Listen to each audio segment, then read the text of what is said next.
Forgive, but never forget. Kasi may mga taong sasaktan ka, tapos ikaw ang lalabas na mali. Magsusorry sila, iiyak, mangangako. Pero hindi para ayusin ang tiwala, kundi para ma-reset ang cycle, para makabalik sa comfort, para ma-regain ang control.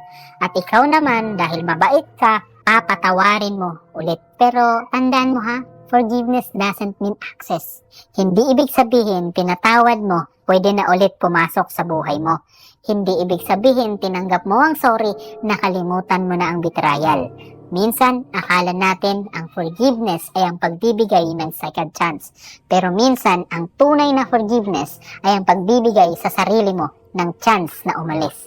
Pwedeng i-release ang galit nang hindi binubura ang leksyon. Pwede mong patawarin nang hindi bumabalik sa dating ikaw. Kaya hindi ka masamang tao kapag pinili mong lumayo. Trust is earned, hindi nire-recycle. Ang forgiveness kasi, pinapalaya ang puso mo. Ang memory, pinoprotektahan ang future mo. Kaya remember, forgiveness is a decision. Boundaries are self-respect. Kaya imbes na forgive and forget, gawin mong apology accepted, access denied. Patawarin mo, pero wag mong kalimutan kung sino sila nung wala silang pakialam.